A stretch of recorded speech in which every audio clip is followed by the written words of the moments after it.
Born in 495 BCE to an aristocratic family, Pericles was destined for greatness.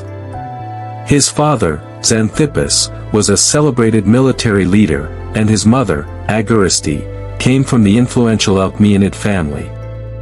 Returned to Athens to command the Athenian contingent in the Greek victory at Mycale just 5 years later. Pericles' mother, Agoriste, was a member of the powerful and controversial noble family of the Alcmaeonidae, and her familial connections played a crucial role in helping start his political career. Agoriste was the great-granddaughter of the tyrant of Sicyon, Cleisthenes, and the niece of the Athenian reformer Cleisthenes. Pericles belonged to the Attic phyle of Achamantis. His early years were quiet. The introverted young Pericles avoided public appearances, instead preferring to devote his time to his studies. According to Herodotus and Plutarch, Agoriste dreamed, a few nights before Pericles' birth, that she had borne a lion. Legends say that Philip II of Macedon had a similar dream before the birth of his son, Alexander the Great. One interpretation of the dream treats the lion as a traditional symbol of greatness, but the story may also allude to the unusually large size of Pericles' skull, which became a popular target of contemporary comedians, who called him Squillhead, after the squill or sea onion. Although Plutarch claims that this deformity was the reason that Pericles was always depicted wearing a helmet, this is not the case. The helmet was actually the symbol of his official rank as strategos. His family's nobility and wealth allowed him to fully pursue his inclination toward education.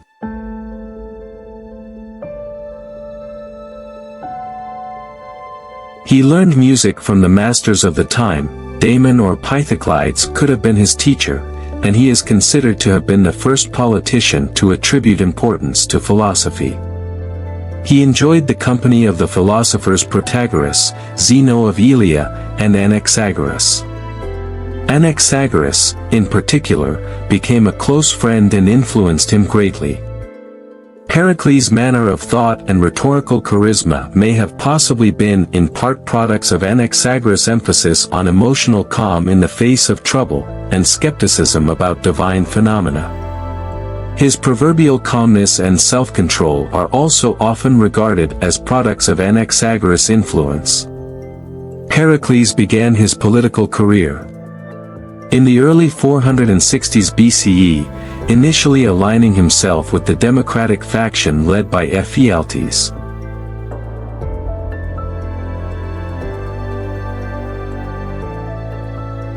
His ascent was marked by the desire to expand the power of the ordinary citizen. In the spring of 472 BC, Pericles presented the Persians of Aeschylus at the Greater Dionysia as a liturgy, demonstrating that he was one of the wealthier men of Athens. Simon Hornblower has argued that Pericles' selection of this play, which presents a nostalgic picture of Themistocles' famous victory at Salamis, shows that the young politician was supporting Themistocles against his political opponent Cimon, whose faction succeeded in having Themistocles ostracized shortly afterward. In 463 BC, Pericles was the leading prosecutor of Cimon, the leader of the conservative faction who was accused of neglecting Athens' vital interests in Macedon. Although Cimon was acquitted, this confrontation proved that Pericles' major political opponent was vulnerable.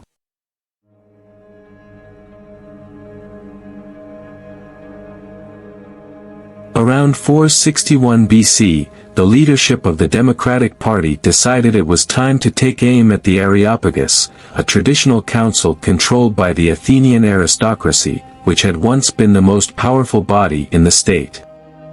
The leader of the party and mentor of Pericles, Ephialtes, proposed a reduction of the Areopagus powers. The Ecclesia, the Athenian assembly, adopted Ephialtes' proposal without opposition. This reform signaled the beginning of a new era of radical democracy.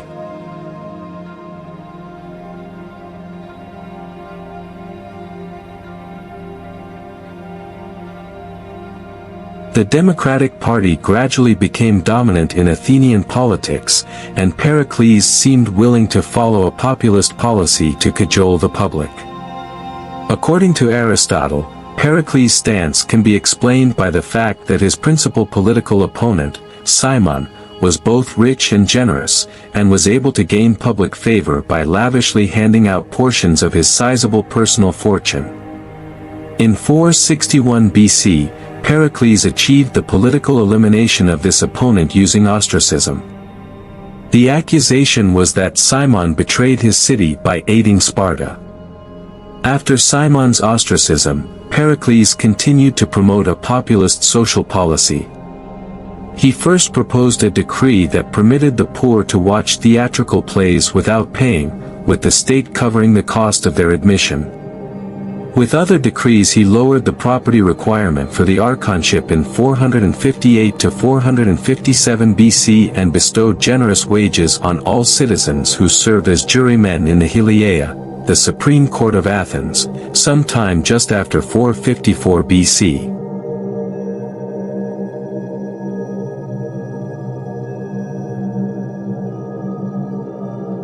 His most controversial measure, however, was a law of 451 BC limiting Athenian citizenship to those of Athenian parentage on both sides. Such measures impelled Pericles' critics to hold him responsible for the gradual degeneration of the Athenian democracy.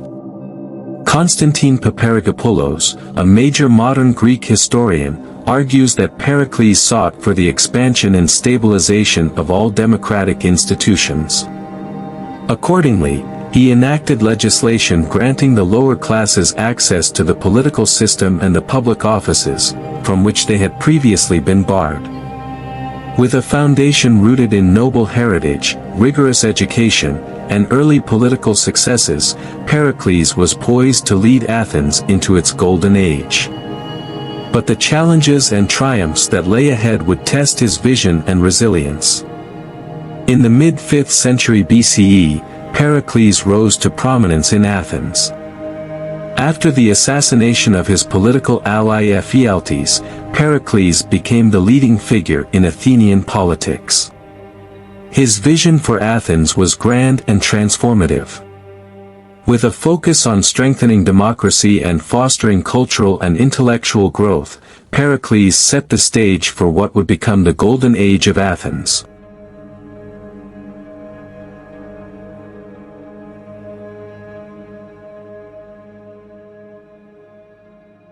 Pericles embarked on an ambitious building program, using the tributes paid by the Delian League's member states. He initiated the construction of the Parthenon on the Acropolis, a temple dedicated to Athena, the city's patron goddess. This monumental project not only showcased Athenian architectural genius but also symbolized the city's wealth, power, and devotion to the gods.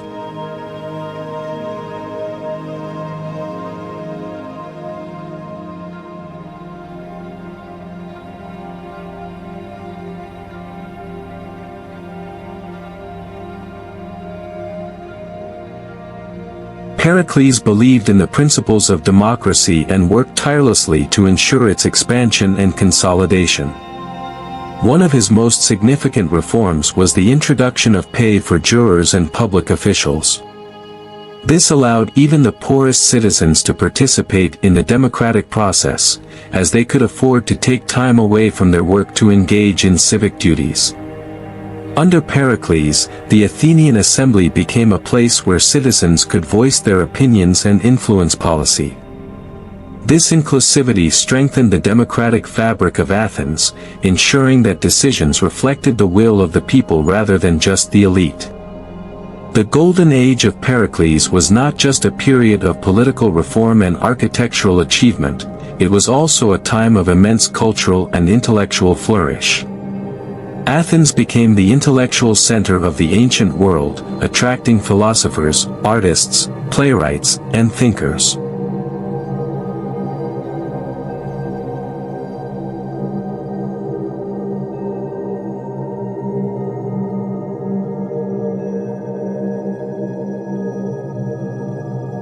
Pericles was a great patron of the arts and philosophy.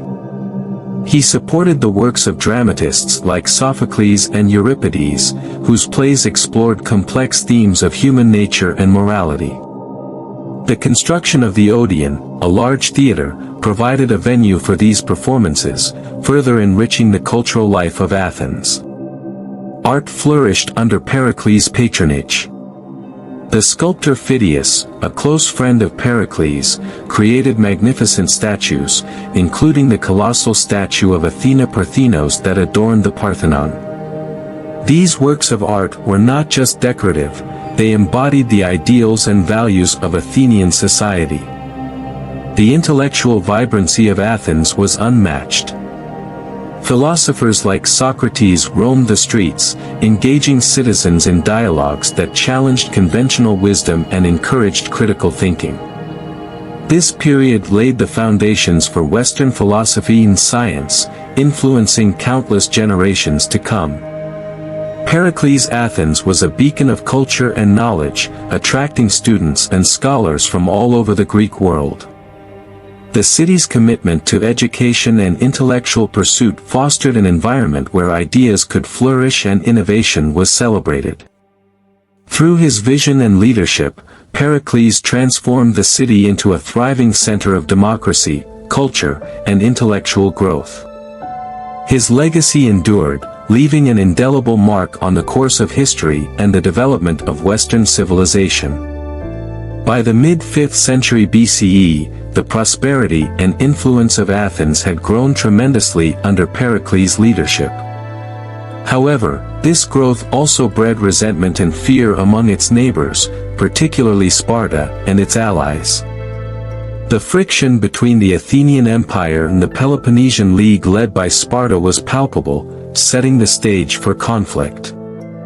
The causes of the Peloponnesian War have been much debated, but many ancient historians lay the blame on Pericles and Athens. Plutarch seems to believe that Pericles and the Athenians incited the war, scrambling to implement their belligerent tactics, with a sort of arrogance and a love of strife. Thucydides hints at the same thing, believing the reason for the war was Sparta's fear of Athenian power and growth. However, as he is generally regarded as an admirer of Pericles, Thucydides has been criticized for bias against Sparta.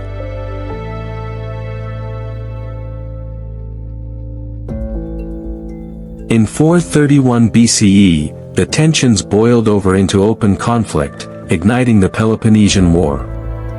Pericles, understanding the strengths and weaknesses of Athens, devised a strategy centered around the city's formidable navy and its well-protected urban center. He advocated for avoiding large-scale land battles with the superior Spartan hoplites. Pericles was convinced that the war against Sparta, which could not conceal its envy of Athens' preeminence, was inevitable if unfortunate. Therefore, he did not hesitate to send troops to Corcyra to reinforce the Corcyraean fleet, which was fighting against Corinth. In 433 BC the enemy fleets confronted each other at the Battle of Sybota, and a year later the Athenians fought Corinthian colonists at the Battle of Potidæa. These two events contributed greatly to Corinth's lasting hatred of Athens. During the same period, Pericles proposed the Megarian decree, which resembled a modern trade embargo. According to the provisions of the decree, Megarian merchants were excluded from the market of Athens and the ports in its empire. This ban strangled the Megarian economy and strained the fragile peace between Athens and Sparta, which was allied with Megara.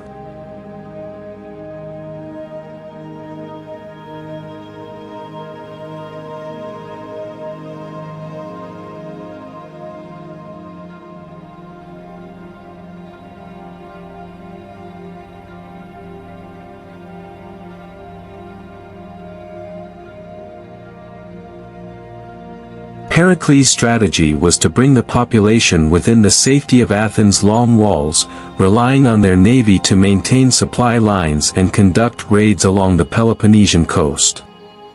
This approach was intended to outlast the Spartans and protect Athenian territory from direct assault. As the war dragged on, an unforeseen disaster struck Athens in 430 BCE. A virulent plague swept through the densely packed city, claiming thousands of lives. The close quarters and poor sanitary conditions within the walls exacerbated the spread of the disease. The plague decimated the population, killing an estimated 1/3 of Athens' inhabitants. Among the casualties were many soldiers, statesmen, and even Pericles' own family members.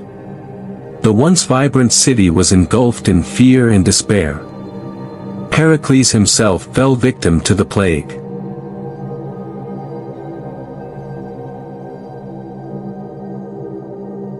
Stricken with grief from the loss of his loved ones and weakened by the disease, he nevertheless continued to lead Athens with steadfast resolve. However, his health continued to decline, and in 429 BCE, Pericles succumbed to the plague. In that year, however, Pericles witnessed in the epidemic the death of both Pericles and Xanthippus, his legitimate sons from his first wife. His morale undermined, overwhelmed with grief, Pericles wept copiously for his loss, and not even the companionship of Aspasia could console him. He himself died of the plague later in the year. Just before his death, Pericles' friends were concentrated around his bed, enumerating his virtues during peace and underscoring his 9 war trophies. Pericles, though moribund, heard them and interrupted them, pointing out that they forgot to mention his fairest and greatest title to their admiration, for, said he, no living Athenian ever put on mourning because of me.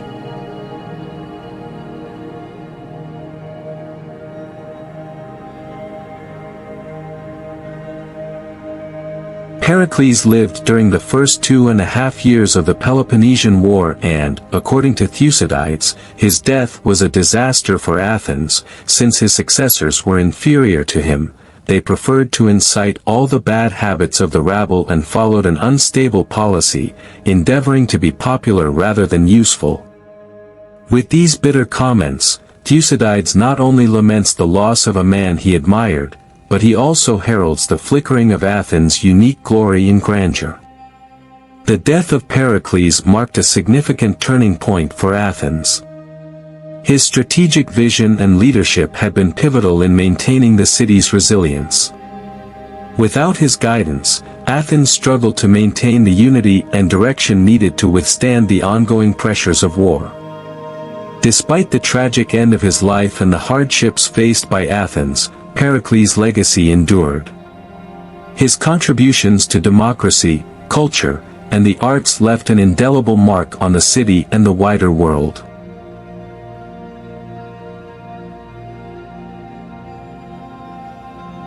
The Parthenon, which stands proudly on the Acropolis, remains a symbol of his ambitious building program and the cultural renaissance he fostered. Under Pericles, Athens became the cradle of Western civilization, where art, philosophy, and democracy flourished like never before. The democratic principles he championed, where power was vested in the hands of the many rather than the few, resonated through the ages, influencing the development of modern democratic governments around the world. Pericles' vision of a society where citizens were encouraged to participate in public life, value education, and celebrate artistic achievements set a precedent that continues to inspire. His era, often referred to as the Age of Pericles, is a testament to what a civilization can achieve when guided by enlightened leadership and a commitment to the common good.